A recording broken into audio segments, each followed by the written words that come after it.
Hello everyone. आज का हमारा टॉपिक है probability. Probability it is the measure of uncertainty.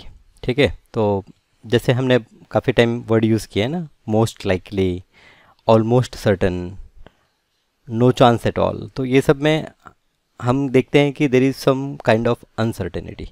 तो ये अनसर्टेनिटी को मेजर करने का एक तरीका है प्रोबेबिलिटी, राइट। अब यहाँ पर प्रोबेबिलिटी चैप्टर को हम शुरू करें समझे तो कुछ हमें टर्म्स को भी यहाँ पर समझना पड़ेगा। तो यहाँ पर कुछ टर्म्स हम डिस्कस करते हैं। जैसे पहला टर्म है एक्सपेरिमेंट। अब एक्सपेरिमेंट क्या होता है? A process which result in some well defined outcome is known as an experiment. भाई आपने कोई प्रोसेस किया जिससे आपको कुछ आउटकम आया। जैसे आपने एक सिंपल एग्जाम्पल लेते हैं, एक कॉइन को टॉस किया। एक कॉइन को टॉस किया तो आपको रिजल्ट आएगा हेड होगा या टेल होगा। तो ये जो हेड या टेल है ये आपका एक रिज़ल्ट है, और आपने कॉइन को जो टॉस किया ये आपका एक एक्सपेरिमेंट है। Okay, so tossing a coin will become an experiment and head और टेल जो उसके ऊपर आ रहा है ये हो गया आपका रिजल्ट। ओके, दूसरा टर्म हमें समझना पड़ेगा, random experiment. Random experiment means all the outcome of the experiment are known in advance but any specific outcome of the experiment is not known in advance. अब रैंडम एक्सपेरिमेंट का मतलब हो गया कि भाई ऐसा एक्सपेरिमेंट ओके जिसका आपको सारे आउटकम तो पता है कि क्या क्या आउटकम आ सकते हैं, लेकिन कौन सा आउटकम आएगा ये आपको पता नहीं है। अगेन एग्जांपल ले लेते हैं, कॉइन को आपने टॉस किया, तो जब कॉइन को टॉस किया तो आपको ये तो पता है कि कॉइन पर हेड आएगा या टेल आएगा, लेकिन आपने जब टॉस किया तो हेड आएगा या टेल आएगा ये आपको श्योर नहीं है। तो ये आपका एक रैंडम एक्सपेरिमेंट हो गया। ऐसे ही हम डाइस को थ्रो करते हैं, ये भी एक रैंडम एक्सपेरिमेंट होता है। ठीक है, तो यहाँ पर एक्सपेरिमेंट क्या है? कोई एक प्रोसेस ओके जिससे आपको कुछ रिजल्ट मिल रहा है वो आपका एक्सपेरिमेंट है। रैंडम एक्सपेरिमेंट क्या है कि रिजल्ट तो आपको पता है लेकिन आपको ये नहीं पता कि कौन सा रिजल्ट आने वाला है। तीसरा टर्म है sample space. The set of all possible outcome of experiment is called sample space. तो यहाँ पर हमने बात की कि जैसे आप कोई एक्सपेरिमेंट कर रहे हैं और आपको उसका आउटकम तो पता है कि क्या क्या आउटकम हो सकते हैं, तो वो सारे आउटकम के कलेक्शन को हम कहते हैं सैम्पल स्पेस। जैसे आप अगर एक कॉइन को टॉस करते हैं तो उसका जो सैम्पल स्पेस होता है वो होता है हेड या टेल। तो उसे रिप्रेजेंट करने का ये तरीका है, करली ब्रैकेट यूज़ करेंगे, इस तरह से करली ब्रैकेट यूज़ करेंगे, और जो रिज़ल्ट है वो रिज़ल्ट हम इस तरह से शो करेंगे। हेड आ सकता है या टेल आ सकता है, तो ये आपका सैम्पल स्पेस हो गया। इसी तरह से अगर आप डाइस को थ्रो करते हैं तो आपके 6 एलिमेंट आते हैं सैम्पल स्पेस में, इस तरह से, राइट। अगर आप 2 कॉइन को टॉस करते हैं तो आपके पास 4 एलिमेंट आते हैं। जैसे आपने 2 कॉइन को टॉस किया तो ऐसा हो सकता है कि फर्स्ट कॉइन पे हेड दूसरे पे हेड, या फर्स्ट पे हेड दूसरे पे टेल, या फर्स्ट पे टेल दूसरे पे हेड, या दोनों पे टेल। ओके, इसी तरह से अगर आप 2 डाइस को थ्रो करते हैं तो 2 डाइस को थ्रो करते हैं तो ये इस तरह से आपको 36 एलिमेंट मिलते हैं सैम्पल स्पेस में। फर्स्ट डाइस पर 1 हो सकता है, सेकंड डाइस पर 1 2 3 4 कुछ भी आ सकता है। तो फर्स्ट डाइस पे 1 लिया और सेकंड डाइस पे 1 2 3 4 हमने पुट किया। इसी तरह से फर्स्ट पे 2, फर्स्ट पे 3, फर्स्ट पे 4, 5 और 6। तो इस तरह से टोटल 36 अलग अलग आउटकम हमको मिल सकते हैं। ओके, फिर एक और एग्जांपल यहाँ पर लिया है कि when a coin and A dice. ऐसा भी कर सकते हैं, आपने एक कॉइन को टॉस किया और फिर उसके साथ एक डाइस को आपने थ्रो किया, तो आपका जो रिजल्ट होगा वो इस तरह से हो सकता है कि भाई कॉइन पर तो आपको हेड या टेल मिलेगा, डाइस पर आपको 1 2 3 4 मिलेगा, तो 12 आपके इस तरह से एलिमेंट हो जाते हैं सैम्पल स्पेस में। तो यहाँ पर सैम्पल स्पेस क्या है ये समझ में आया अच्छे से आपको। अब इक्वली लाइकली आउटकम का मतलब क्या है? अब इक्वली लाइकली आउटकम का मतलब होता है कि जो आउटकम आ रहे हैं उनके चांस इक्वल होंगे, चांस इक्वल होंगे। तो जब आप एक कॉइन को टॉस करते हैं तो हेड आएगा या टेल आएगा, दोनों के चांस बराबर होते हैं। ठीक है, बराबर होते हैं मतलब 50-50 चांस आप कहते हैं। मतलब कि आइडियल सिचुएशन में 2 बार अगर टॉस किया तो एक बार हेड एक बार टेल आ सकता है। तो ऐसे आउटकम ओके जिनका प्रोबेबिलिटी वापस से मैं वर्ड यूज़ कर रहा हूँ प्रोबेबिलिटी, एक्चुअली जिसका आने की संभावना बराबर होती है उसे हम कहते हैं इक्वली लाइकली आउटकम। तो जब आप एक अनबायस्ड कॉइन, अभी अनबायस्ड कॉइन का मतलब होता है एक कॉइन ओके जो पूरी तरह से फेयर कॉइन है, मतलब जिसपे कोई ऐसा उसका शेप नहीं है कि एक ही साइड में वो ज़्यादा टाइम तक ज़्यादा टाइम रिजल्ट शो करता है, ऐसा नहीं है, उसे हम कहते हैं unbiased. It is not biased to some result, okay, unbiased. तो अगर आपने अनबायस्ड कॉइन को टॉस किया तो there is equal chance of getting head tail. इसी तरह से अगर आपने अनबायस्ड डाइस को थ्रो किया तो you will have equal chance of getting 1 2 3 4 5 और 6, ओके। तो ये इस तरह से आपके ये इक्वली लाइकली आउटकम होते हैं, ठीक है।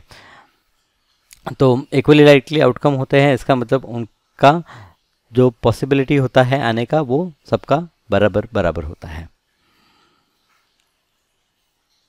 अब यहाँ पर इवेंट क्या होता है, ओके, इवेंट क्या होता है। यहाँ पर मैं आपके सामने ये बुक प्रेजेंट इसलिए कर रहा हूँ कि आप इसे रीड कर सकते हैं और रीड करके कुछ और डिटेल में इनके बारे में समझ सकते हैं, ठीक है, ठीक है। अब यहाँ पर इवेंट, इवेंट क्या है? An outcome of random experiment is called an event. In other word N event is something that happens, okay. तो देखिए आउटकम हमने देखा कि आउटकम सैम्पल स्पेस रिलेटेड था आउटकम से, सारे पॉसिबल आउटकम को लिस्ट कर दिया तो वो हो गया हमारा सैम्पल स्पेस। इवेंट क्या होता है?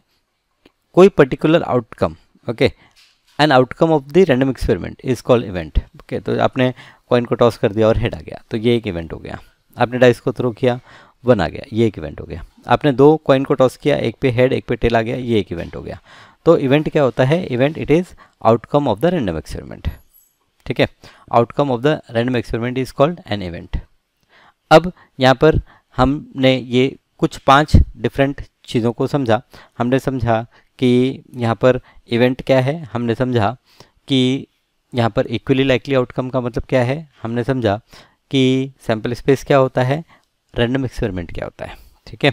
अब यहाँ पर आगे बढ़ते हैं और हम देखते हैं कि हम को पॉसिबिलिटी जो मेजर करनी है वो हम कैसे मेजर करते हैं। तो यहाँ पर if in a random experiment the total number of event are n and out of which m event are favorable to a particular event E, then the probability of happening the event E is denoted by PE and it is equal to m upon n। तो अब यहाँ पर देखिए क्या हम बात कर रहे हैं, हम कह रहे हैं कि टोटल जो आउटकम है, ओके, कोई भी एक्सपेरिमेंट करते हैं उसमें जो टोटल हमको अलग अलग आउटकम मिलते हैं, ओके, समझो n आउटकम मिलते हैं। तो ये आपको कैसे पता चलेगा? आपको सैम्पल स्पेस में कितने एलिमेंट है वहाँ से पता चलेगा। तो n बेसिकली क्या होता है? n बेसिकली होता है कि सैम्पल स्पेस में कितने एलिमेंट है, ओके।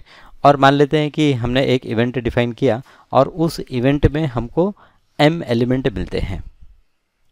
तो किसी इवेंट का जो पॉसिबिलिटी होगा वो क्या होगा? Number of element present in the event upon total number of element. या फिर हम कह सकते हैं कि outcome which are favourable to given event divide by total number of outcome, okay. तो ये ज़्यादा अच्छा है। तो यहाँ पर probability of an event E is m upon n, जहाँ पर m क्या है? Number of outcomes favourable to ई,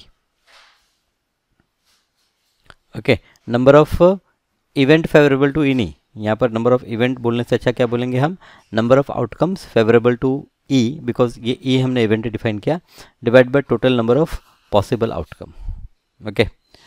तो इवेंट यहाँ पर अब यहाँ पर थोड़ा सा मैं मॉडिफाई करना चाहूँगा। यहाँ पर हमने बोला था कि an outcome of the random experiment is called an event, ठीक है, ये ओके। अब यहाँ पर हम क्या कहेंगे कि इवेंट जैसे हैपनिंग लाइक मैंने 2 कॉइन टॉस किए और व्हाट आई वांट टू सी कि what is the possibility that I will get both the heads। so यहाँ पर getting both head is one event, getting both head is one event। या फिर मुझे पता करना है कि एक हेड और एक टेल आता है, तो getting one head and one tail is again an event। अब ये इवेंट ऐसे भी हो सकता है कि पहला हेड दूसरा टेल आया और या फिर पहला टेल दूसरा हेड आया।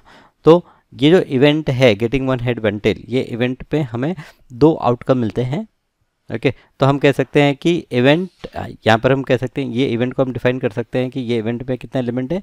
ये इवेंट में 2 आउटकम आ रहे हैं, एक हेड टेल आ रहा है, एक टेल हेड आ रहा है। सो पॉसिबिलिटी ऑफ इवेंट हम डिफाइन करेंगे the number of outcome which are favourable to event divide by total number of outcome, okay. तो बेस्ट डेफिनेशन आपने समझ लिया कि probability of getting an event is number of favourable outcome divide by total number of possible outcome. अब यहाँ पर probability को हम दो तरह से कैटेगराइज करते हैं, या फिर हम दो टाइप की हम कहते हैं प्रोबेबिलिटी होगी। एक होती है एम्पिरिकल प्रोबेबिलिटी या फिर एक्सपेरिमेंटल प्रोबेबिलिटी। ओके, तो ये एम्पिरिकल या एक्सपेरिमेंटल प्रोबेबिलिटी क्या है? तो हम प्रैक्टिकली एक्सपेरिमेंट करके ये देखते हैं कि कितने टोटल आउटकम होंगे और कितने आउटकम फेवरेबल आ रहे हैं हमें। जब हम एक्सपेरिमेंट करते हैं और एक्सपेरिमेंट में हम फाइंड आउट करते हैं कि कितने फेवरेबल आउटकम हमको मिले टोटल इवेंट में, तो उनका रेशियो हम निकाल लेते हैं और वो हमें क्या देता है? वो हमें एम्पिरिकल प्रोबेबिलिटी देता है। ओके, चलिए एक एग्जांपल से इसे समझते हैं। If a coin is tossed 100 times, 100 बार हमने कॉइन को टॉस किया, and the outcome of the experiment are 57 head and 43 tail. तो 57 हेड मिले हमें, 43 टेल मिले। तो प्रोबेबिलिटी ऑफ गेटिंग हेड कितना हो गया? तो प्रोबेबिलिटी ऑफ गेटिंग हेड हो गया 57/100, क्योंकि 57 फेवरेबल आउटकम मिले हैं हमें, ओके, जो इवेंट को सपोर्ट कर रहे हैं गेटिंग हेड, और टोटल हमें 100 आउटकम मिले हैं। 100 बार अलग अलग चीज़ें head tail head tail head tail ये इस तरह से हमें आई हैं। तो जो टोटल आउटकम है वो 100 है, लेकिन जो आउटकम फेवरेबल है वो 57 है इन केस ऑफ हेड। तो 57/100 ये हो गया possibility of getting head. It is based on this experiment, ठीक है। इसी तरह से टेल आने की पॉसिबिलिटी हो गई 43/100। तो इस तरह से जब आप पॉसिबिलिटी को फाइंड आउट करते हैं तो इसे हम कहते हैं एक्सपेरिमेंटल प्रोबेबिलिटी या possibility. For finding the experimental probability and adequate recording of the outcome is required. तो भाई एक्सपेरिमेंटल आपको प्रोबेबिलिटी निकालनी है तो आपके पास में एक रिकॉर्ड होना चाहिए आपने जो एक्सपेरिमेंट किया। Experimental probabilities are only estimates in the same experiment of tossing a coin 100 time is performed again, it will not necessarily give the same result of getting the number of heads and the number of tails। सही बात है। तो यहाँ पर ये experimental probability जो है ये एक एस्टिमेट मात्र है। जैसे कि आपने 100 बार कॉइन को टॉस किया और आपका 57 टाइम हेड आ गया, तो आपने बोला भाई आउट ऑफ 100 57 चांस है 57 टाइम हेड आता है। तो क्या आप कभी नेक्स्ट टाइम वापस से कॉइन को 100 टाइम टॉस करेंगे तो 57 टाइम हेड आएगा? तो नहीं, आप नहीं कह सकते कि 57 टाइम आएगा। तो यहाँ पर ये जो पॉसिबिलिटी हमने हेड की देखी कि 57 आउट ऑफ 100 आ रहा है, ये सिर्फ एक एस्टिमेट है। दूसरा पॉसिबिलिटी जो हम निकालते हैं, प्रोबेबिलिटी निकालते हैं, उसे हम कहते हैं क्लासिकल या फिर theoretical probability based on theory. Okay, based on theory. हम यहाँ पर एक्सपेरिमेंट नहीं कर रहे हैं, हम यहाँ पर बेस्ड ऑन थ्योरी आउटकम निकाल रहे हैं, तो उसे हम कहेंगे क्लासिकल प्रोबेबिलिटी या फिर theoretical probability. So when a repetition of an experiment can be avoided for calculating the exact probability, the probability so obtained is called classical या theoretical probability. The empirical probability can be applied to every event associated with an experiment which can be repeated a larger number of times. Empirical probability can be applied to every event associated with an experiment which can be repeated a larger number of times. क्या दिया ये? In theoretical probability, we make certain assumption and one of the assumption is that the outcome are equally likely. तो देखिए जो theoretical probability होती है उसमें हम ये एक assumption मान के चलते हैं कि जो outcome होगा equally likely होगा। जैसे कि आपने एक coin को toss किया तो head आने और tail आने के चांस equal होंगे, राइट। इसी तरह से आपने अगर एक डाइस को थ्रो किया है तो आपका 1 2 3 4 5 6 आने के चांस इक्वल होंगे। तो ये आपका क्या हो जाता है? ये आपका हो जाता है क्लासिकल या थ्योरेटिकल प्रोबेबिलिटी, राइट। तो नंबर ऑफ फेवरेबल आउटकम, तो यहाँ पर जो प्रोबेबिलिटी हम फाइंड आउट करते हैं उसके लिए फॉर्मूला हम यूज़ कर लेते हैं number of favourable outcome divide by number of all possible outcome, ठीक है। तो यहाँ पर भी एक एग्जांपल ले लेते हैं। जैसे एक कॉइन को हमने टॉस किया तो हेड आने की पॉसिबिलिटी क्या है? तो यहाँ पर हम एक्चुअल में टॉस करके नहीं देखेंगे, हम थ्योरेटिकली बोलेंगे कि इक्वली लाइकली है तो हेड आने आउट ऑफ 2 1 टाइम हेड आएगा। अगर टोटल आउटकम मेरा 2 होगा तो एक बार हेड आएगा। तो यहाँ पर पॉसिबिलिटी ऑफ गेटिंग हेड ये क्या हो जाता है? ये हो जाता है 1/2। ओके, तो ये इस तरह से हम थ्योरेटिकल प्रोबेबिलिटी को फाइंड आउट करते हैं। कुछ और एग्जांपल्स यहाँ पर डिस्कस करें तो ठीक है, अगले लेक्चर में हम डिस्कस करते हैं। आज फिलहाल यहीं पर स्टॉप करते हैं और नेक्स्ट लेक्चर में हम डिस्कस करते हैं कि ये किस तरह से हम प्रोबेबिलिटी जो एक्सपेरिमेंटल प्रोबेबिलिटी है या थ्योरेटिकल प्रोबेबिलिटी है कैलकुलेट करते हैं। तो आई होप थोड़ा बहुत आपको समझ में आया क्या टॉपिक है। अगले लेक्चर में जब हम प्रॉब्लम्स को डिस्कस करेंगे तो ये सारी बातें और अच्छे से क्लियर होंगी। Thank you.